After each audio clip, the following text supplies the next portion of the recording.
하나님 말씀 보겠습니다. 요한복음 12장 20절에서 24절 같이 읽겠습니다.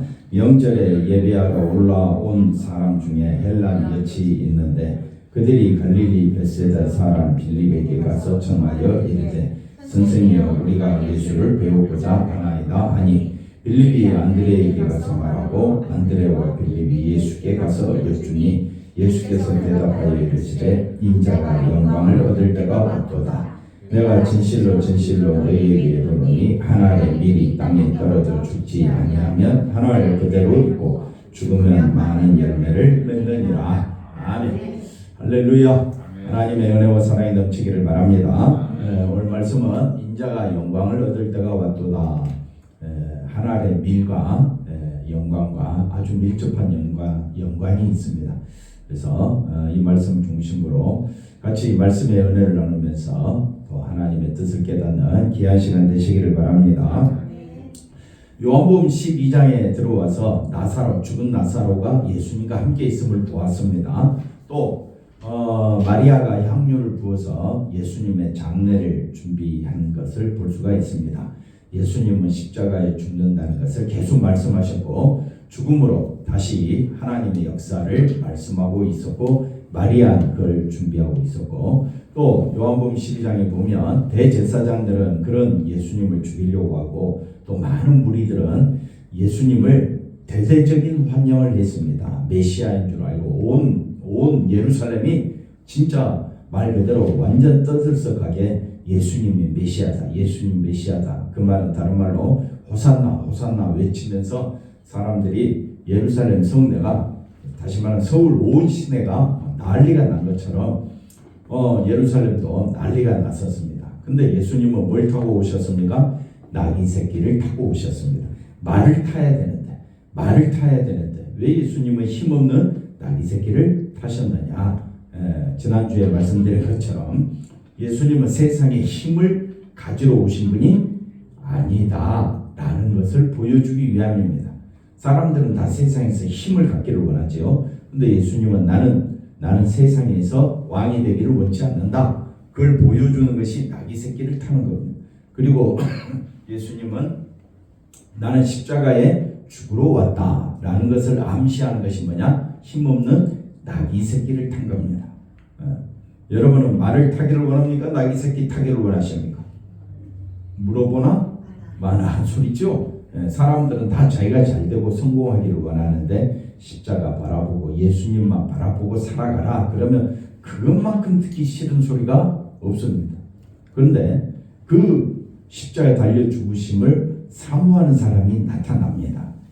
바로 마리아가 그렇게 예수님을 사모했고 또 오늘 본문에 나오는 헬라인 몇 사람이 그런 예수님을 찾아온 겁니다. 그래서 예수님은 그 헬라인이 누구인지는 밝히지 않지만 그 헬라인이 왜 찾아왔을까?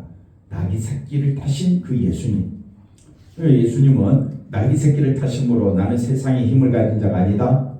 그리고 두 번째가 뭐라 그랬습니까? 나는 십자가에 죽으러 왔다. 그렇게 되므로 세상에 나는 뭘 주러 왔다? 생명을 주러 왔다.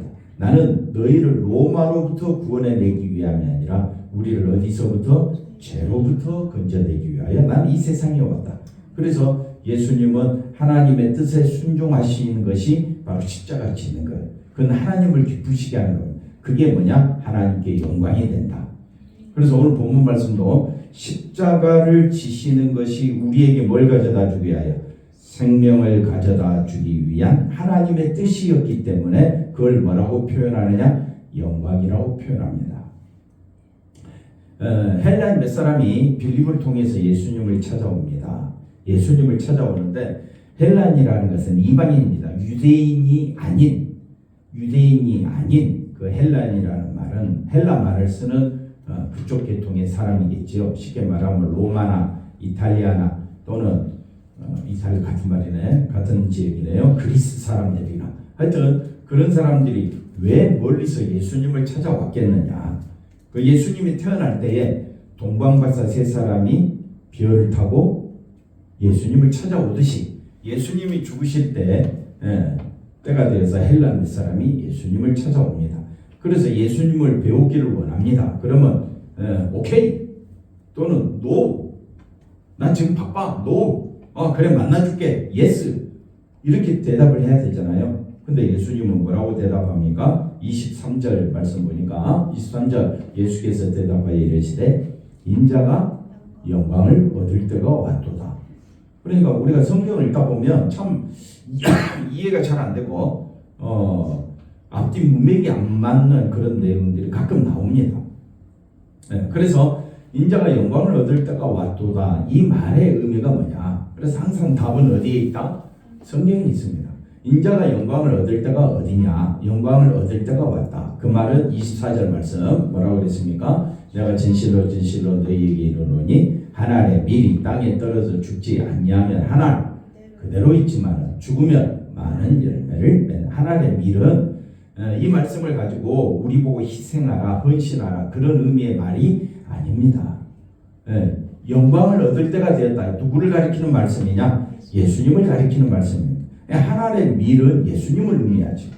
한 알의 밀은 누구를 의미한다? 예수님. 예수님이 희생한 것처럼 우리도 희생하라 그런 의미가 아닙니다. 우리가 해야 될 일은 그 한 알의 밀 대신 우리를 위해 죽임을 당하신 그 예수님을 바라보라는 거죠. 바라보라. 누구만 바라보라? 예수님만 바라보라. 그게 많은 열매를 맺느니라. 그러니까 한 알의 밀이 열매를 맺게 되면 그 나머지 밀들도 해야 될 일이 뭐냐? 누구를 드러내는 거다? 예수님을 드러내는 것이 되는 겁니다. 앞서 이 말씀은 예수님이 어린 나귀를 타는 것과 일맥상통한 내용입니다. 예수님이 왜 나귀 새끼를 타셨다고요? 나는 세상에 힘을 가진 자가 아니다.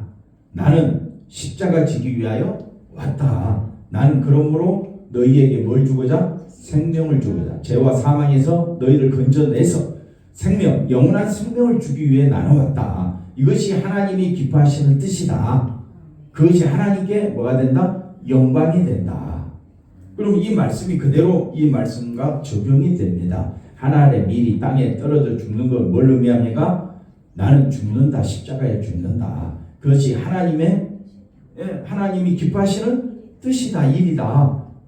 그게 하나님께 뭐가 된다? 영광이 된다. 그래서 이방인들에게까지 예수를 믿는 역사가 뭐가 되느냐? 헬라인 매체라는 말이 이방인이거든. 우리를 의미한단 말이에요. 이 헬라인은 우리를 대표한다. 그래서 사도행전 10장에 보면 고넬료가 예수를 믿고 세례를 받지요. 사도행전 8장에는 이디오피아 내시가 말씀을 듣고 깨닫고 예수를 믿지요. 사마리아 여자가 예수를 믿게 되지요. 이런 이방인들이 예수를 믿는 역사가 일어나게 된다. 이것을 하나님께서 우리에게 주시고자 영생을 주시고자 하는 하나님의 귀한 뜻이 예수님을 통하여 나타나게 된 겁니다. 이제 예수님은 이 사건 이후로 며칠 만에 이제 십자가 죽으시죠. 그 헬라인 그 사람들이 예수님을 왜 만나러 왔겠습니까? 예수라는 당신이 진짜 메시아냐? 왜 만나려고 했겠느냐? 그랬을 때 그 예수님의 십자가 사건을 통하여 이 헬라인들도 분명히 예수를 믿게 될 것임을 예수님은 우리에게 암시해 주고 있습니다. 로마의 백부장이 예수님이 십자가 죽으셨을 때 뭐라고 말합니까? 진실로 하나님의 아들이었도다. 로마 백부장이 고백하잖아요. 그런 것처럼 예수님의 이때 다시 23절 보면 23절 예수께서 대답하여 이르시되 인자가 영광을 얻을 때가 왔도다. 인자가 영광을 얻을 때가 요한계시록에 가보면 이런 말씀이 있습니다. 요한계시록 5장 9절에서 10절인데 자 이거는 예수님이 이제 천국에 계신 모습인데 보니까 같이 한번 읽어볼까요? 그들이 새 노래를 불러 이르되 두루마리를 가지시고 그 인봉을 떼기에 합당하시도다. 일찍이 죽임을 당하사 각 족속과 방언과 백성과 나라 가운데서 사람들을 피로 사서 하나님께 드리시고 여기 보니까 각 족속, 방언, 백성 그 다음에 나라 가운데서 사람들 이게 다 헬라인을 대표해서 이 헬라인이 대표로 해서 사방에 어떻게 해요? 복음이 증거되고 예수 믿는 사람들이 예수님의 피로 거듭나는 놀라운 역사가 일어난다는 것을 보여주고 있습니다. 그래서 10절을 한번 읽어볼까요? 그들로 우리 하나님 앞에서 나라와 제사장을 삼으셨으니 그들이 땅에서 왕노를 하리로다. 아멘. 이렇게 말씀하고 있습니다. 또 요한계시록 7장 9절 같은 말씀인데, 자, 이제 수많은 사람이 예수님을 찬양합니다. 수많은 사람이 예수님을 찬양하는데 이 헬라인 몇 사람을 통해서 이 사람들을 기초로 해서 전환점이 돼서 신호탄이 돼가지고 우리가 전쟁할 때에 내가 번개 신호탄을 딱 쏘면 그때 화를 날리라 막 우리 전쟁에서 그런 거 하잖아요. 신호를 주잖아요. 신호. 이 헬라 몇 사람이 예수님을 만나러 온 것이 신호가 돼가지고 이제는 온 세상에 뭐가 된다? 복음이 증거된다. 그래서 9절 같이 또 읽어볼까요? 일 후에 내가 보니 각 나라와 족속과 백성과 방언에서 아무도 능히 셀 수 없는 큰 무리가 나와 흰옷을 입고 손에 종려가지를 들고 보좌 앞과 어린 양 앞에 서서, 자, 유대인만 예수님과 하나님 앞에 서는 것이 아니라는 거예요. 이게 이제 헬라 몇 사람을 통해서 예수님이 뭘 얻는다? 영광을 얻는다. 예수님이 뭘 얻는다? 영광을 얻는다. 그럼 누구로부터 영광을 얻느냐? 여기 보니까 각 나라, 족속과 백성, 방언, 이방인, 헬라인들이잖아요.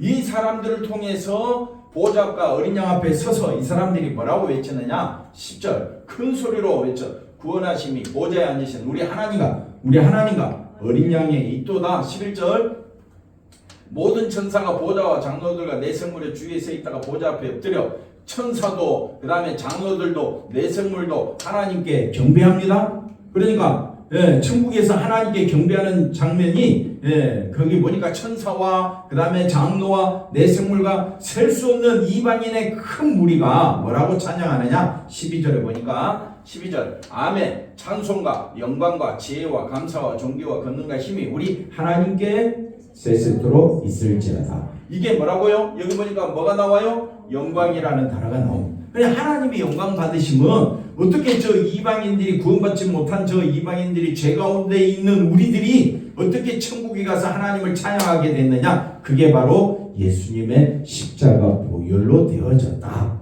이걸 다른 말로 예수님이 지금 인자가 영광을 받을 때가 왔도다. 이렇게 고백하는 겁니다. 이게 인자가 영광을 받을 때가 무슨 때입니까? 이렇게 다시 9절에 보시면 요한계시록 7장 9절에 보니까 여기 노란색으로 표시된 것처럼 각 나라와 백성과 방언 이 사람들이 어떻게 하나님 앞에 서게 됐습니까? 어떻게 서게 됐느냐? 요한계시록 아까 5장 9절에도 같은 말이 나왔다 그랬죠? 5장 9절에 보니까 5장 9절에 보시면 이 사람들을 뭘로 사서? 피로 사서 하나님께 드리셨다는 거죠. 그러니까 피로 샀다라는 말은 뭡니까? 이제 다음 주는 종료주일이고 다음 주일은 종료주일 고난주일이 되고 그 다음 주는 이제 부활주일이 되잖아요. 그래서 우리가 왜 이 고난주일 또는 고난주간 성금요일을 귀하게 여기는 예수님이 영광을 받을 때가 되었다. 우리가 생각하는 영광은 뭡니까? 내가 생각하는 영광, 세상이 말하는 영광, 온 세상이 말하는 영광은 뭐예요? 누가 잘 되는 거? 내가 잘 되는 거죠. 근데 예수님이 말씀하시는 영광은 뭐라고요? 십자가에 죽으시는 것이 영광이에요. 왜? 하나님의 뜻이니까. 하나님의 뜻은 하나님이 기뻐하시는 그 뜻을 성취하기 위하여 예수님이 십자가에 죽으시는 거예요. 그걸 뭐라고 이야기하느냐? 때라고 해요. 때. 이 때 이야기를 하다 보면 요한복음 2장을 또 한번 살펴봐야 되는데 요한복음 2장 4절 말씀을 우리 한번 읽어볼까요? 예수께서 이르시되 여자여 나와 무슨 상관이 있나이까 내 때가 아직 이르지 아니하였나이다. 예수님의 때가 말씀합니다. 내 때가 예수님의 때는 뭡니까? 십자가에 죽으시는 사건을 말한다 했습니다. 십자가 죽으시는 사건인데 연회장에 잔치 결혼식장에 포도주가 떨어졌어요. 근데 예수님의 어머니가 예수님에게 말합니다. 포도주가 떨어졌다. 그리고 예수님이 말합니다. 여자여 나와 무슨 상관이 있습니까? 내 때가 아직 이르지 아니했습니다. 그러면 예수님이 그 소원을 들어줘야 됩니까? 안 들어줘야 됩니까? 안 들어줘야 되는데 들어주거든요. 내 때가 아직 이르지 아니했다 해놓고 기적을 베푸시는 거예요. 그게 뭐라고요? 돌 항아리 6통이 있는데 그 안에 뭐라고요? 물을 채우라. 물을 채우라. 물을 채울 필요도 없어요. 왜냐하면 예수님은 말 한마디로 다 하실 수 있거든요. 저기 가면 돌 항아리가 있거든. 거기 가면 어떻게 해요? 포도주가 있어. 가서 그냥 갖다 주면 돼. 그렇게 말씀하셔도 된단 말이에요. 아니 예수님이 오병이어도 일으키시는데 그것도 못해요? 근데 예수님은 가득 물을 채우라고 이야기해요. 물을 채우라고 합니다. 그리고 떠서 연회장에게 그 결혼식장을 전체를 주관하는 사람을 연회장이라고 하는데 그 사람이 갖다 주라고 합니다. 그 사람이 맛보더니 세상에서 맛볼 수 없는 포도주를 맛보게 됩니다. 그게 뭘 의미하느냐? 그런 포도주를 만드는 그 기적을 말하고자 하는 것이 아니라 물이 변하여 뭐가 됐습니까? 포도주가 된 것처럼 예수님이 설명 그렇게 함부로 십자가 보혈로 천국 잔치가 벌어지는 것을 미리 보여주는 건데 한번 따라합시다. 물이 변하여 포도주가 됐습니다. 이게 뭡니까? 이걸 뭐라고 설명하느냐 하면요. 죄인이 의인된 것을 말합니다. 뭘로? 예수님의 피로. 우리는 다 죄인인데 예수 안에서 이제는 죄인이 아니라 의인인 거예요.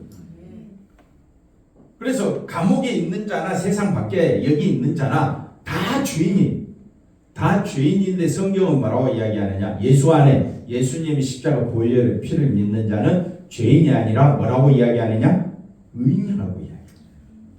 의인. 이걸 뭐라고 이야기하느냐? 요한복음 2장 11절에 보니까 요한복음 2장 11절에 예수께서 이 첫 표적을 갈릴리 가나에서 행하여 그의 영광을 나타내셨다. 그의 영광을 나타내셨다라는 말은 포도주가 됐다라는 말은 영광과 무슨 상관이 있느냐라고 했었을 때 이거는 우리가 생각하는 그 영광하고 거리가 멉니다. 예수님이 기적을 일으켜서 많은 사람을 감동시켜서 영광받았다라는 말이 아니라 물이 변하여 뭐가 됐다?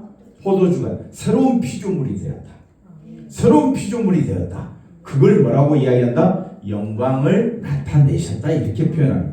이거를 구체적으로 드러낸 사건이 요한복음 3장에 누구를 만나게 되느냐? 니고데모를 만나면서 예수님이 이런 말을 합니다. 요한복음 3장 5절. 그래서 물이 변하여 뭐가 되었다? 포도주가 되었다. 이걸 다른 말로 물이 변하여 뭐가 되었다? 포도주가 되었다. 사람이 물과 성령으로 나지 아니하면 이게 포도주가 된 거야. 한번 따라합시다. 내가 포도주가 되었다. 우리가 이제 본문 속에 우리가 한번 밀접하게 한번 생각해 봅시다. 물 가지고는 연회장에 있는 사람들을 기쁘게 할 수 없단 말이에요. 뭘 갖다 내야 되느냐? 포도주인데 포도주는 떨어졌어요. 근데 예수님이 내 때는 십자가의 죽으심으로 물과 성령으로 거듭나는 역사가 일어나게 되는데 그거를 미리 보여주신 그게 물이 변하여 포도주가 된 거예요. 그리고 그걸 뭐라고 이야기하느냐? 영광이라고 이야기해요. 성경이 이제 다음 주도 또 영광이라는 말이 자주 나오는데 영광이 뭐냐? 내가 영광스러운 존재. 원래 나는 어떤 존재였다고요? 죄인이었어요. 하나님과 원수된 자고 항상 나는 누구밖에 몰라? 나밖에 몰라. 그런 나에게 성령이 역사하심으로 누구를 생각하게 되느냐? 내가 죄인임을 알게 되고 죄인임을 알게 된다는 그 자체가 변했다는 거예요. 내가 변했다는 증거가 뭐냐? 나처럼 법 없이 사는 사람 어디 있어? 하면서 사람들은 어떤 일에 있어서든지 자기 자존심을 절대 내려놓지 않습니다. 감옥에서도 뭐 갖고 싸웁니까? 자존심 갖고 싸우죠. 어디서나 어떤 무리들이 어떤 사람이든지 다 자기 자존심은 절대 내려놓지 않습니다. 근데 우리가 내 자존심을 내려놓습니다. 그게 뭐냐? 변화된 거예요. 내가 누구라고요? 죄인이구나. 내가 죄인이구나. 뭘 잘해서 못해서가 아닙니다. 본질 자체가 뭐라고요? 죄인이구나. 이걸 깨닫는 것이 물이 변하여 포도주가 된 거예요. 그걸 다른 말로 뭐라고 이야기하느냐? 성령으로 난 것이라고 해요. 뭘로 났다고요? 성령. 물이라는 말은 내가 죽었다라는 물 세례를 의미합니다. 그래 내가 죽었다. 나는 죽고 나는 어디 안에서 산다? 예수 안에서 산다. 그걸 성령 세례라고 해요. 그러니까 물 세례 성령 세례인데 쉽게 말하면 이걸 다른 말로 포도주가 되었네. 물이 변하여 포도주가 되었네. 누구로? 예수님으로 말미암아 그 영광이라고 한다고요. 물이 변하여 포도주가 됐네. 그걸 깨닫는 사람은 내가 본질적으로 죄인이었는데 나는 더 이상 하나님 앞에 살 소망이 없었는데 예수님으로 인하여 소망이 생기게 된 걸 고백하는 것을 뭐라고 이야기하느냐? 그걸 포도주가 되었다. 내가 포도주다. 먹는 포도주가 아니라 변화된 인격체, 새로운 인격체. 그래서 첫 번째 물과 성령으로 거듭난다. 다음 두 번째 6절에 가보십시다. 6절 육으로 난 것은 육이요 영으로 난 것은 영이다. 그러니까 우리가 영으로 났다. 이걸 다른 말로 세 번째 거듭났다. 다시 물과 성령으로 그걸 다른 말로 영으로 났다. 그걸 다른 말로 거듭났다. 이게 뭐냐? 물이 변하여 포도주가 된 사건을 설명하고 있는 겁니다. 그러니 우리는 어디 안에 있어? 예수 안에 있어. 내가 예수 안에 있는 것이 성령의 역사요, 영의 역사요. 그 다음에 거듭난 증거구나. 눈으로 확인할 길은 없습니다. 자꾸 사람들은 눈으로 보기를 원하고 내가 변화된 모습을 그려보는데 그런 거 아닙니다. 그냥 내 생각 속에 내 마음 속에서 그렇게 느껴지는 거예요.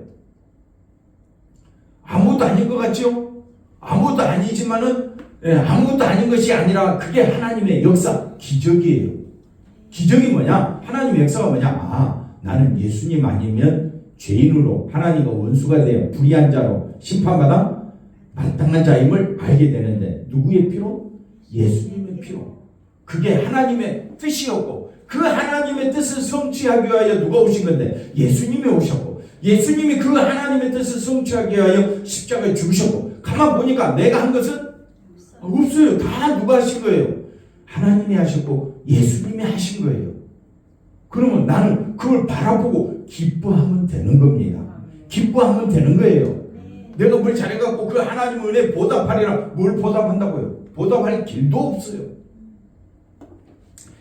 제가 드리고자 하는 말은 사람의 열심과 사람의 능력으로 되는 것이 아니라 처음부터 끝까지 누가 역사하셨느냐? 하나님이 하신 겁니다.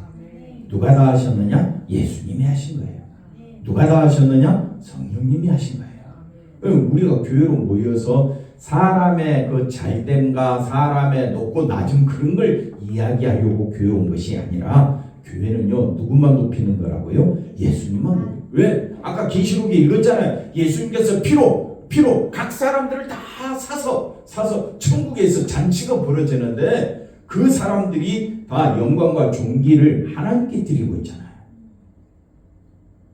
맞습니까? 그럼 우리도 누구만 높이면 되는 겁니까? 예수님 높이며 살면 되는 거예요. 누가 뭐라 하든 돈이 있든 없든 부자든 가난한 그게 아무 상관없다고요. 잠시 지나가는 이 나그네 세상에서 사람이 잘 살 수도 있고 못 살 수도 있고 사기 당할 수도 있고 사기칠 수도 있고 뭐 여러 가지 일들이 많이 있겠죠. 그러나 그런 건 아무것도 아닌 겁니다. 정말 중요한 것은 내가 예수님 안에서 본질적인 내 모습은 죄인이었으나 예수님의 피로 나는 뭐가 되었다? 의인 되었구나. 의인이 되었구나.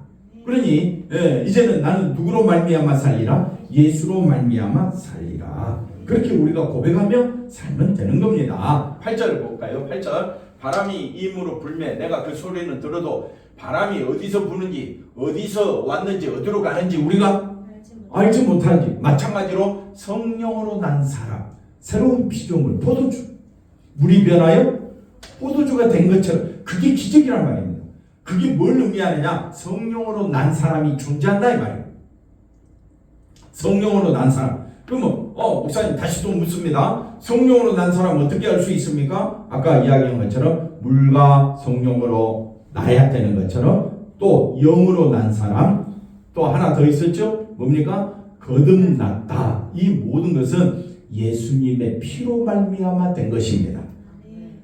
내가 뭐 경험 안 해도 아무 상관없어요. 없어도 상관없어요. 있으면 있을수록 예수님의 피만 자랑해야지. 이해가 되셨습니까?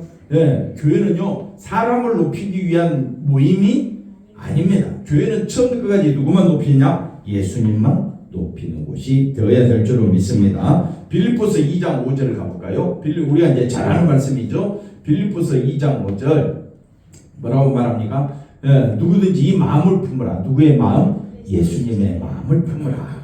예수의 마음, 예수님의 마음. 예, 예수님 마음입니까? 우리에게 물이 배나요?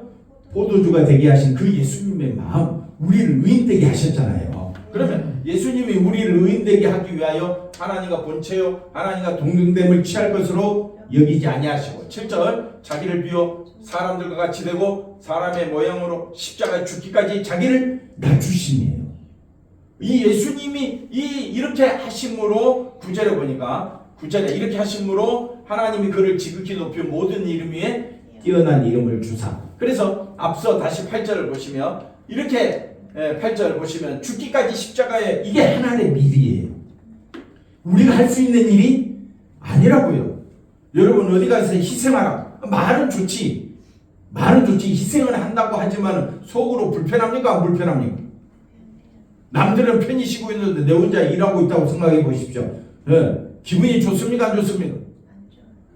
안 좋지요. 그런 희생적인 것을 말하고자 함이 아닙니다.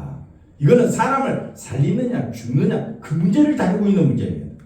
예수님이 십자가에 죽으심으로 하나님의 미리 되심으로 죽어야 많은 열매가 맺는다라는 말이 9절 뭐라고 이야기합니까? 하늘에 있는 자들과 땅에 있는 자들과 땅 아래에 있는 자들로 모든 사람을 예수 이름에 무릎 꿇게 하는 것이 열매가 되는 거예요. 이걸 구체적으로 이사야 60장에 나오는데 이사야 60장 1절에 보십시오. 자, 이사야 60장 1절 말씀 보면 일어나라 빛을 발하라 이는 내 빛이 이르렀고 여호와의 영광이 내 위에 임하였으. 이건 우리를 가르쳐 하는 말이 아니라 메시아 대신 예수님을 가르쳐 하신 말씀입니다. 우리는 빛을 발하는 존재가 아니라 우리는 빛이 와도 빛이 뭔지도 모르는 어둠의 존재라고요. 어둠이라는 말은 누구밖에 모른다는 거예요? 나밖에 모른다는 거예요. 한번 따라합시다. 나는 어둠이다. 따라하기 싫고 듣기 싫은 말이라도 어떻게 해요? 내가 들어야 돼. 빛 되신 분은 누구밖에 없어요? 예수님. 그 예수님이 여호와의 영광을 가지고 오신 분이에요. 그래서 말씀이 우리 예수님 빛 되신 예수님이 육신이 되어 우리 가운데 거하시면 우리가 보니 아버지의 독생자의 영광이요 은혜와 진리가 충만하신 분이에요.